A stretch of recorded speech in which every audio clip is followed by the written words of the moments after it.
Hiya folks, I just want to do a review. I won't call it that, but it's none a reveal of this CD. Now I've sort of let the waters calm over this CD. Everybody's been making videos about it, and I just wanted to see what everybody else said. And I must admit, I was really built up for this CD. I'm not going to lie. And when they issued the first single, Lux Eternal, I think that's how you pronounce it, excuse me if I got it wrong, I had really high hopes of this record. I thought Metallica were going back to what they were back in when they were good. Well, they've always been goodish, but when they were doing the first 3 or 4 albums and going back to the 4-minute thrash songs format instead of the like 7 or 8 minute songs they did on the last album and now on this album, and my juices were really flowing. My anticipation levels were high, but a little voice in my head says don't get hyped up in the record. It's going to be like the last album. But another little voice was arguing, no, maybe they've gone back to what they were back in the 80s, a 4-minute thrash outfit.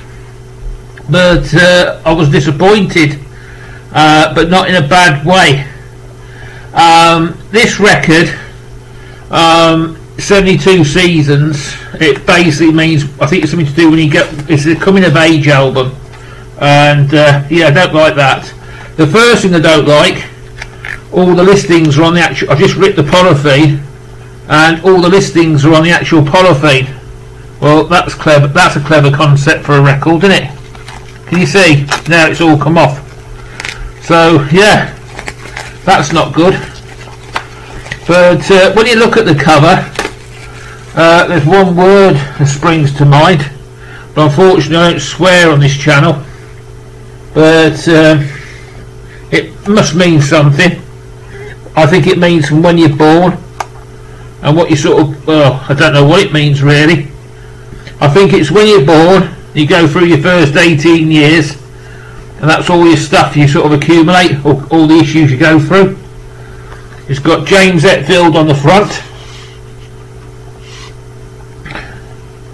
and a slip cover. I wish Scott Waters was doing this. Excuse me, I think that's my phone. But I think when you hold that, it does something. And you got James Hetfield on the front. Then you got Lottie Yellow.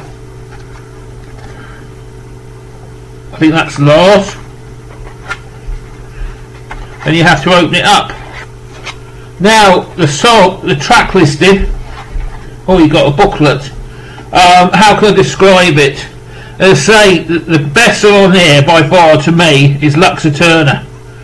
A lot of the songs are rehashed riffs of the original 3 or 4 or 5 albums, let's be honest.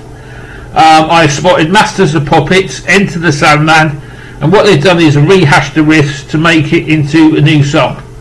And some of the lyrics are diabolical, and some of the songs I couldn't sort of get my head around them. That's the bad stuff. But a really good song I liked off here was Crown of Barbed Wire. That was a really good song. And as I say, Lux Eterna. But on the whole, they're not sort of songs that are sort of memorable. They're not. I'm not going to sort of remember them in a week's time and feel satisfied. This is just a byproduct of a Metallica album in the 2023.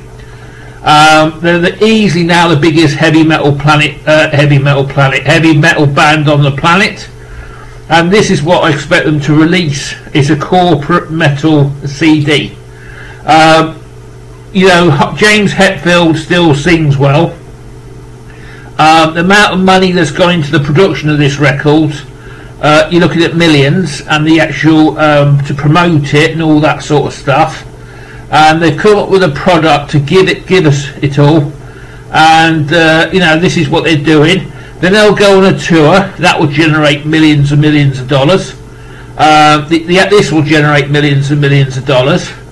But this is sort of my beef with heavy metal at the moment. It's just not memorable. It's just this corporate metal, some guys in suits and they've just released this product. They'll tour it, make the money, and 6 years time we'll get the new record. And this is what sort of stuff you're expecting from bands like Metallica now. And yeah, if you like it, I mean, millions of us have. We've actually subscribed into it. We've bought into the deal, and it's a solid 7 out of 10 album. I love the videos because it's comic book art, and just want to, you know, it's all yellow, and you get the track listings on a CD. They give you a little booklet. Again, it's all yellow. But I think it's about wasted youth or something. That's the concept behind it all. But yeah, it's just a corporate album, and it's just the state of heavy metal today. Because what you got to remember is heavy metal today is mainstream. When I was listening to it back in the 70s and early 80s, it was underground, especially in the late 70s. It's just a mainstream thing now. You know, it's just I think that the Suits have got hold of it. They put out a record like this for Metallica. I mean, Metallica must have written it. And next record they'll probably rehash a few more riffs or turn them round, so we'll all be taken in. But thinking about it, who am I to criticise it?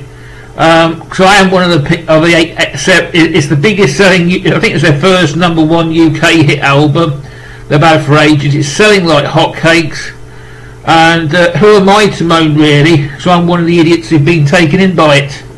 And I've spent me 12 quid. I bought the record. You know, it's hard for me to criticise it. But as I say, it's just, you know, when I look at this record, it's just typical record I expect off Metallica in 2023. Personally, I wish they went back to the old format, 3-minute shorts, do about 8 tracks on a record, maybe 3 or 4 minutes long, but I don't think that will happen. Not with Lars's shoulder, but it's just the sort of record I expect Metallica to release in 2023. It's not quite dull, but has it got enough to make me want to play it again? Who knows? But at least look on the bright side, you won't have trouble finding it in your collection. Peace, love everybody, and have fun. Hope you've enjoyed this one.